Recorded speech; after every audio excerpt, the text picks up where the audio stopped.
प्यारे बच्चों, आज हम पढ़ेंगे कि उत्सर्जन तंत्र एक्सक्रीटरी सिस्टम यानी एक्सक्रीशन इन ह्यूमन। हमने पढ़ा था जो खाना हम खाते हैं उसका जो वेस्ट मटेरियल होता है वो हम गुदा के द्वारा यानी एनएस के द्वारा बाहर निकाल देते हैं। ठीक है, आज हम पढ़ते हैं कि जो हम पानी पीते हैं, ठीक है, जो हम लिक्विड लेते हैं उसका क्या होता है। ठीक है, तो एक लाइफ प्रोसेस होती है यानी जीव प्रक्रम, जिसमें जीव उपाच्य क्रियाओं में जनित जो भी हम पाचन करते हैं उस क्रिया में जो भी हानिकारक यानी वेस्ट पदार्थ निकलता है उसका बाहर कैसे निकालते हैं उसको हम कहते हैं उत्सर्जन। ठीक है, उत्सर्जन तंत्र कहते हैं या उत्सर्जन कहलाता है। ठीक है, तो क्या बोलेंगे, उत्सर्जन की परिभाषा क्या होगी, वह जैव प्रक्रम जिसमें जीवों में उपाच्य क्रियाओं में जनित हानिकारक नाइट्रोजन युक्त पदार्थों का निष्कासन यानी बाहर निकालना क्या कहलाता है, उत्सर्जन कहलाता है।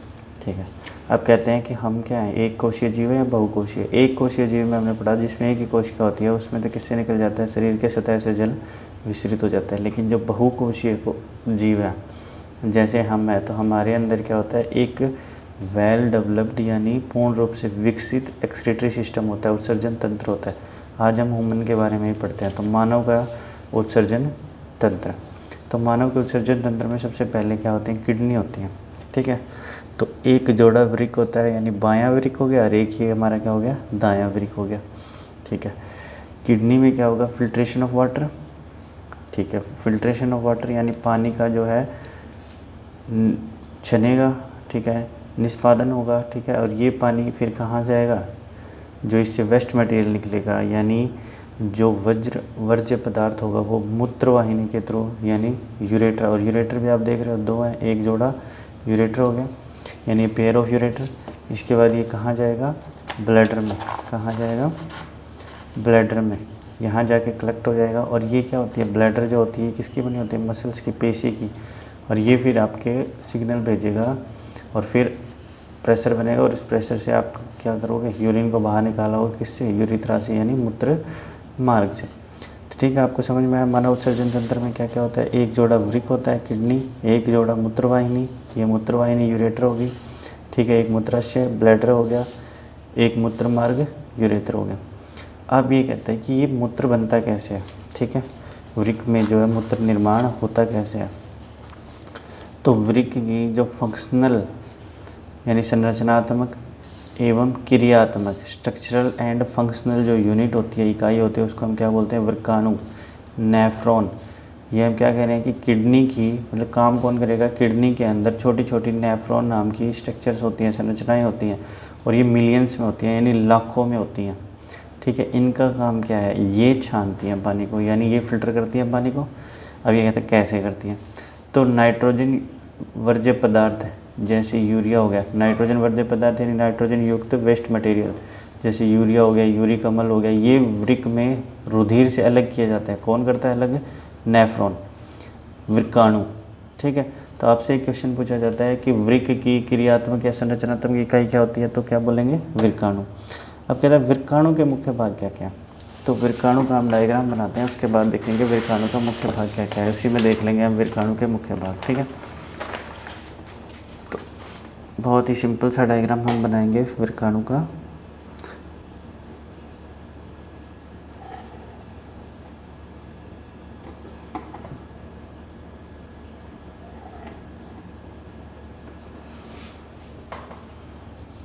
तो वृक्काणु का हम डायग्राम बनाते हैं। तो सबसे पहले हमारे पास क्या होता है,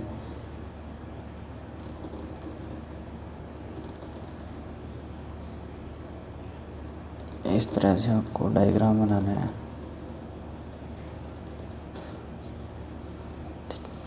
ये हमारी क्या है, धमनी, ये हमारी क्या है, धमनी। और ये धमनी कहाँ से आ रही है, वृक्क में आएंगी, वृक्क से आएंगी, तो वृक्क, किडनी से आएंगे तो वृक्क धमनी।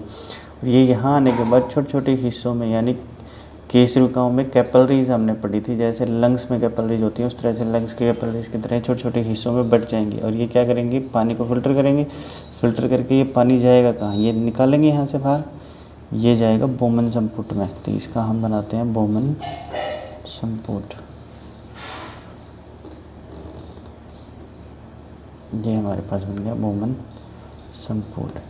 और ये बोमन संपुट देखो वृक्क ध्वनि आई, वृक्क ध्वनि ने पानी को फिल्टर किया, ठीक है। और कैसे किया, ये हमारी क्या है, इसको हम क्या बोलते हैं, कोशिका गुच्छ बोलते हैं, ठीक है। और इसका नाम क्या होता है, ग्लोमेरुलस। क्या नाम होता है इसका, ग्लोमेरुलस। कोशिका गुच्छ यानी कोशिका का गुच्छा है, ठीक है। जैसे कोशिका गुच्छ ग्लोमेरुलस।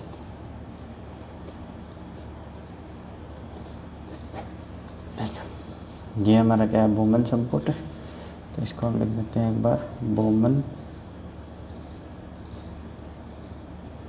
संपुट। पूरी प्रोसेस यही समझेंगे हम। इसके बाद आप इसको कैसे ही बना सकते हो,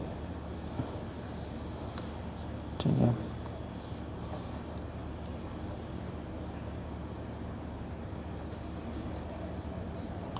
ट्यूबुलर स्ट्रक्चर्स हैं ये।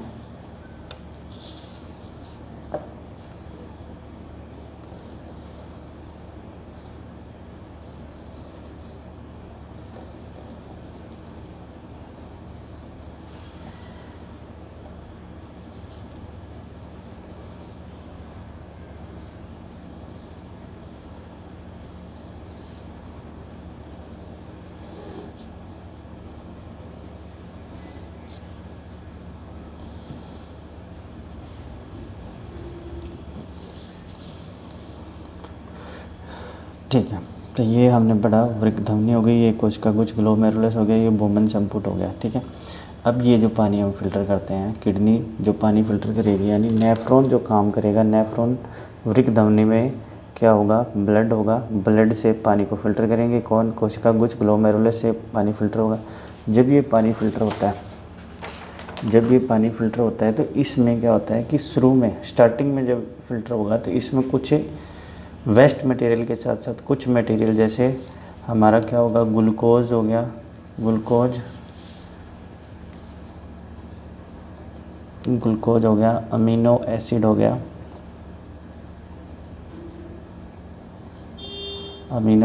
मिनरल्स हो गए, ये इसके बोमन संपुट के अंदर चले जाएंगे। और बोमन संपुट के अंदर जाने के बाद ये क्या करेंगे, यहाँ से, यानी ये क्या है हमारी वृक्काणु का नलिकार, ट्यूबुलर्स जिसको बोलते हैं हम, ठीक है। वृक्काणु नलिकार भाग,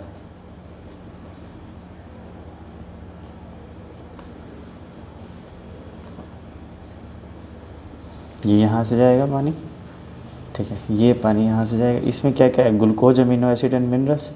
इसको दोबारा अवशोषित करने के लिए, पहली बार जब हुआ ग्लोमेरुलस से, तो ग्लोमेरुलस से पानी जब इसमें फ़िल्टर हुआ, यानी ब्लड से, ये वृक्क ध्वनि थी, ब्लड लेके आएगी, ब्लड से फ़िल्टर हुआ, ठीक है, पानी बाहर निकला। ये पानी किसी में आया, बोमन संपुट से वृक्काणु का नलिकाकार भाग यानी नेफ्रॉन का ट्यूबुलर भाग में जाएगा। ट्यूबुलर भाग में जाने के बाद जब ये कहाँ जाएगा, जहाँ पे कलेक्ट करती है, यानी ये संग्राहक वाहिनी, और ये वाहिनी कहाँ लेके जाएगी, यूरेटर, और यूरेटर से फिर ये, यूरेटर मतलब अभी बताया था हमने हिंदी में, क्या बताया था, मूत्रवाहिनी। यूरेटर यानी मूत्रवाहिनी में जाएगा, और मूत्रवाहिनी से कहाँ जाएगा, ये मूत्राशय से, ठीक है।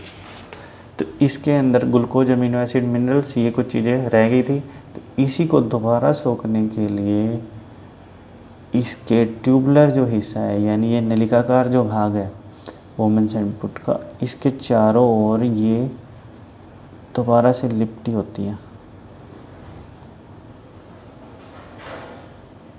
लिपटी होंगी, ये कुछ इस तरह से लिपटी हुई हैं,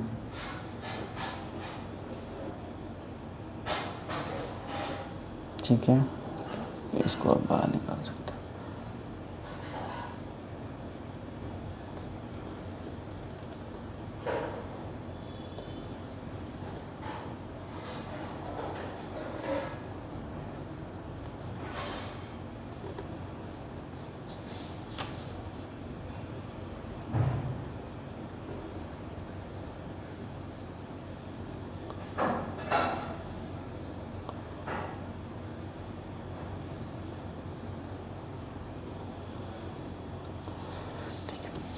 तो ये ग्लूकोज, अमीनो एसिड और मिनरल्स जो वाटर के थ्रू बोमन संपुट में चला गया था, ठीक है। ये बोमन संपुट से किस में जाएगा, नलिकाकार भाग में, यानी ट्यूबुलर पार्ट्स जो है इसमें चला गया। इसके बाद यहाँ पे क्या है, यही धमनी, ठीक है, जो वृक्क की धमनी है ये लिपटी होती है इसके साथ साथ, ठीक है।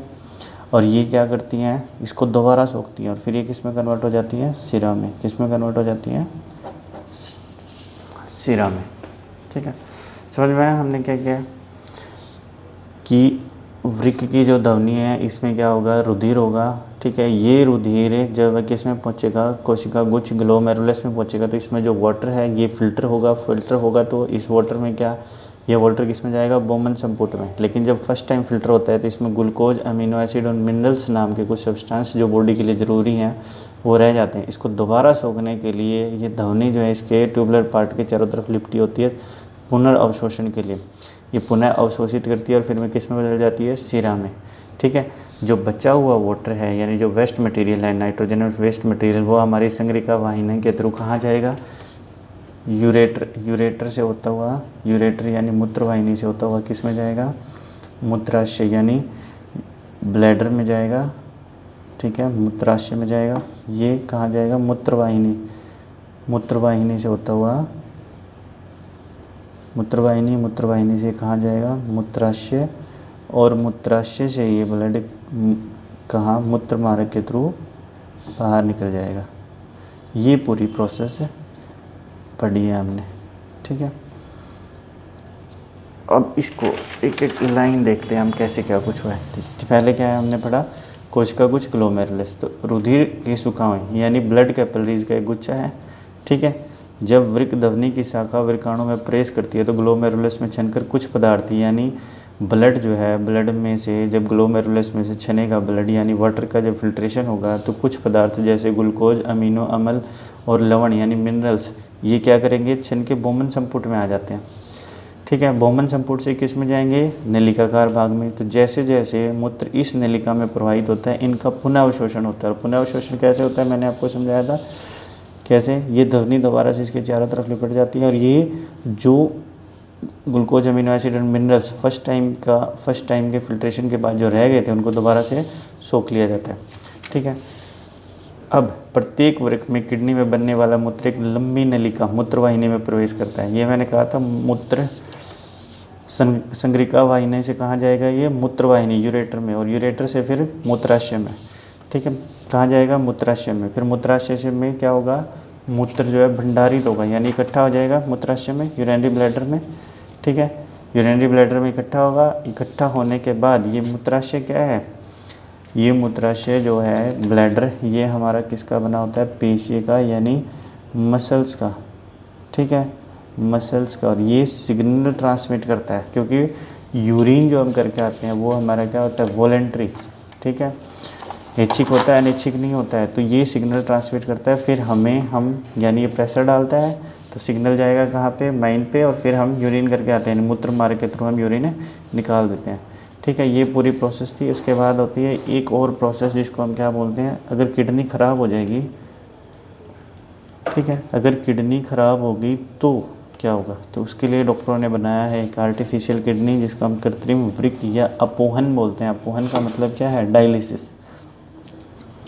अपोहन का मतलब क्या है, डायलिसिस। ये क्या है, कृत्रिम किडनी है, ठीक है। ये क्या होती है अपोहन, एक ऐसी युक्ति होती है जिसके द्वारा रोगियों के रुधिर में से कृत्रिम वृक्क की मदद से, कृत्रिम वृक्क एक बॉक्स की तरह होता है, ठीक है, एक बॉक्स की तरह होता है इस तरह से, ठीक है। इसके अंदर क्या होता है, ब्लड आपका भेजा जाता है, ठीक है, इस तरह से, और एक मटेरियल देने के लिए होता है और एक बाहर निकालने के लिए, जो वर्ज्य पदार्थ है वो बाहर निकालने के लिए एक बोतल लगा दी जाती है, ठीक है।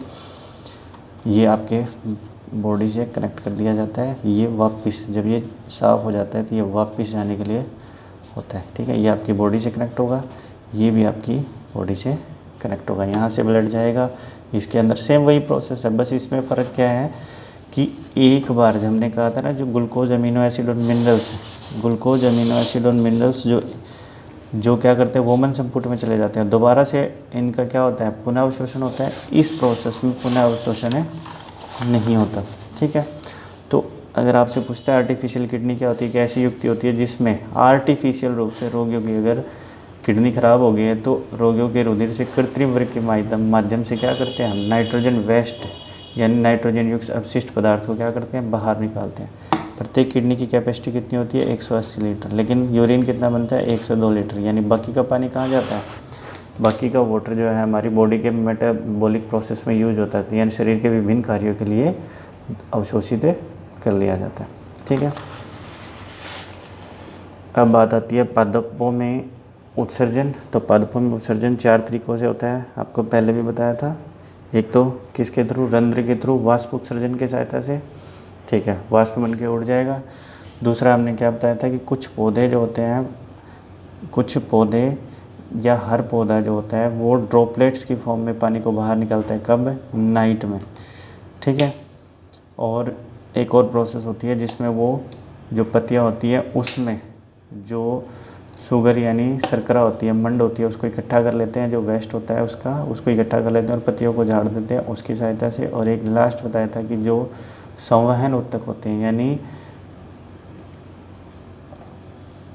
वस्कुलर टिश्यू होते हैं, उसमें गाढ़ा गाढ़ा पदार्थ जो होते हैं जिसको हम रेजिन या गोंद बोलते हैं, उसमें जब कट लगता है तो वो ड्रॉपलेट्स के रूप में बाहर निकलता है, उसके थ्रू वो निकालते हैं। ठीक है, ठीक है, तो इसी के साथ ये चैप्टर भी ख़त्म हो गया।